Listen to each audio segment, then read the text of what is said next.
Bonjour, depuis que nous avons ouvert notre chaîne YouTube, nous avons remarqué de nombreux commentaires. Il y a une véritable curiosité parce qu'on nous pose des tas de questions sur l'histoire Rolex. Pour répondre à ces questions nombreuses, nous avons décidé de proposer des vidéos avec des témoignages de clients, de collectionneurs, les passionnés Rolex, parce que nous avons remarqué que ça suscite énormément de questions. Mais je rappelle aussi que l'histoire Rolex est passionnante. C'est la plus belle histoire de l'horlogerie suisse, la plus belle histoire mondiale.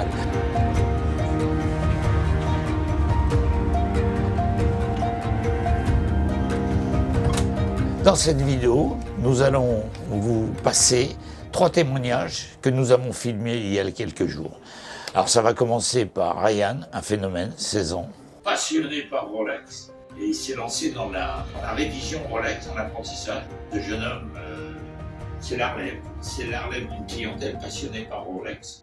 Alors, pourquoi les Rolex de collection au tritium sont-elles rares?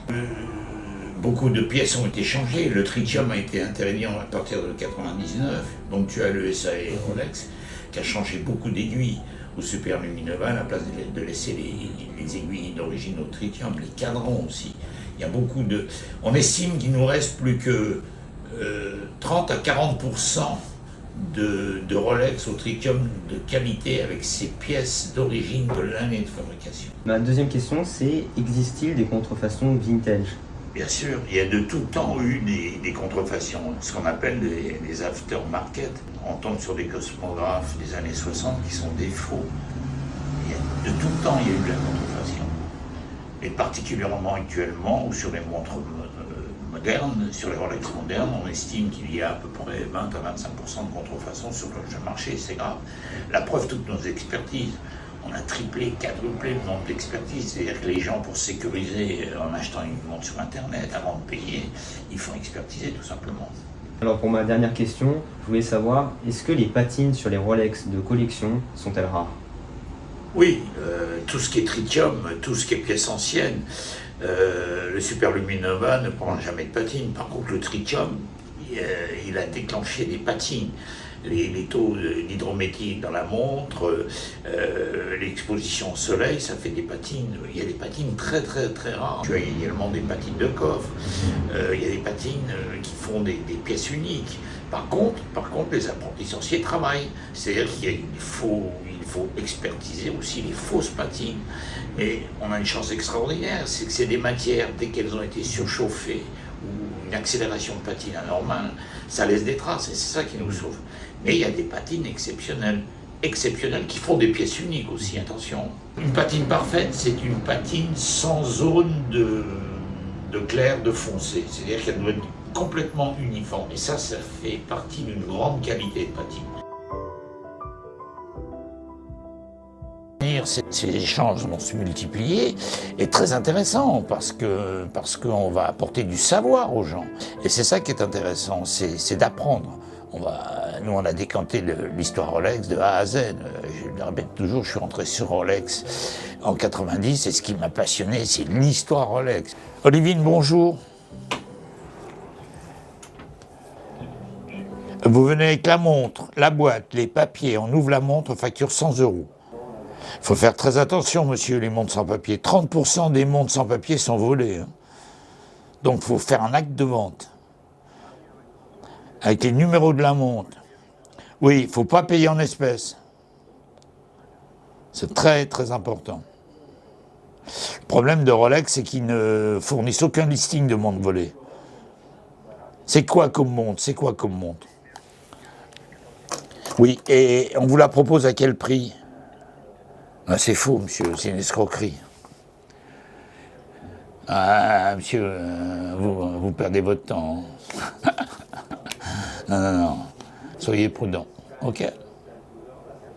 Au revoir. Le coup de fil que je viens de voir, c'est très intéressant parce que c'est des ventes internet. Et là, ce client-là a affaire à un escroc.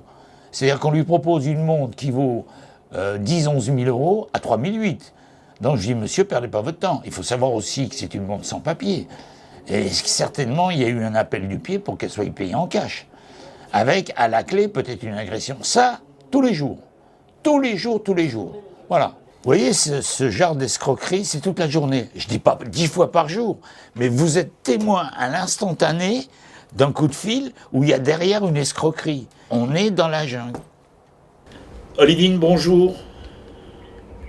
Je me permets de vous appeler, je suis à la recherche d'une montre assez particulière, enfin, surtout pour moi. Je suis à la recherche en fait d'une Rolex Datejust 1601 de 1968.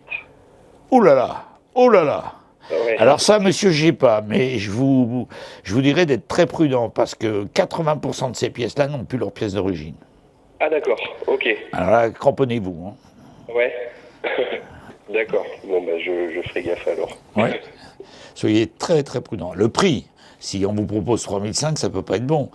Ça, c'est des pièces, si elles sont en bon état, que vous avez la boîte d'origine, les papiers, ça monte à 8-9 000. Hein, et soyez très très prudent. Mais je vous dis, 80% du marché a été sinistré par le SAV Rolex. Voilà. Bah, je vous remercie. Bonne journée. Au revoir. Bonne journée, au revoir. Ça, c'est notre côté lanceur d'alerte. Un commerce comme le nôtre, c'est calme, on prend quand même, entre les demandes de renseignements, les questions à côté, on prend quand même entre 30 et 40 coups de téléphone par jour. Et les jours de pointe, c'est 80 ou 100 coups de téléphone, parce que les gens se renseignent, et c'est notre but. Nous sommes des professionnels, nous sommes régis par le droit au conseil. Nous sommes obligés de conseiller les gens et de leur dire, faites attention. Le témoignage de clients qui cherchent une pièce de 70, qui est pour ainsi dire introuvable. Et s'il y en a une belle, bien entretenue, sans passer au SAV Rolex qui vous a changé les cadrans, les aiguilles, les mouvements trop polis, ça, vous voyez la marge de prix, et c'est ça qui est terrible. Dans cette vidéo, je vais vous parler d'une chose très importante. C'est qu'une Rolex iconique de grande collection, ça ne se restaure pas. On n'est pas dans l'automobile. Les mouvements anciens, nous avons toutes les pièces pour changer les pièces d'usure. Mais par contre, dès qu'on touche au cadran, dès qu'on touche au boîtier, c'est foutu. Alors nous allons prendre le cas d'un modèle qui s'appelle la grosse James Bond 6538. Voilà. Ces montres-là, je ne les fais pas parce que tout simplement, elles ont été aux 3/4 détruites par le radium. Je ne supporte pas. C'est-à-dire que, vous savez très bien que ma philosophie, ma politique, les plus belles Rolex arrivent dans les années 60 où ils ont supprimé le radium. Mais vous avez des documents. Cette 6538 est un document énorme, c'est la grosse James Bond, mais qui est souvent détruit à 40-50% à cause de l'intensité du radium.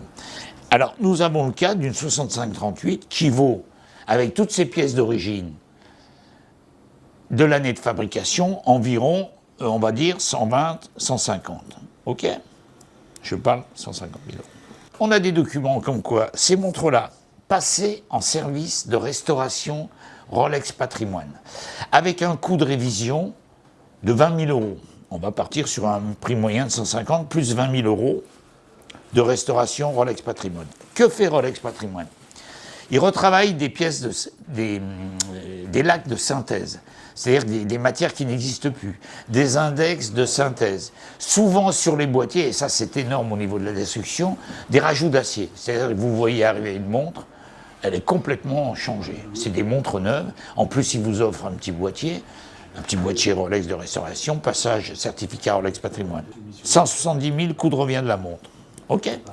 Nous avons des documents, des certificats de vente aux enchères, comme quoi ces montres se vendent, écoutez-moi bien, entre 70 000 et 80 000 euros. Voilà. Voilà la chose qu'il ne faut pas faire.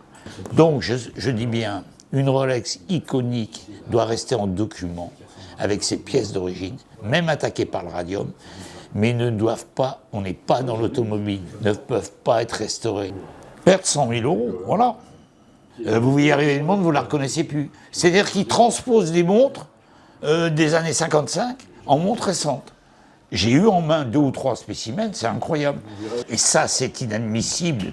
Parce que Rolex Patrimoine, vous m'entendez bien, le client perd 100 000 et d'autres en ont perdu beaucoup plus, n'apporte pas le devoir d'un conseil d'un pro. Vous comprenez bien que moi, le client arrive, il me demande de faire ça, je dis, monsieur, moi je ne le fais pas. Voilà. Ça ne se restaure pas. On n'est pas une automobile. En automobile, les pièces de collection, les carrosseries sont neuves, repeintes, tout ça. Rolex, c'est le contraire. J'espère que cette vidéo vous a plu. Si vous avez des questions et que vous acceptez de passer sur ma chaîne YouTube, n'hésitez pas à passer en boutique, vous serez les bienvenus.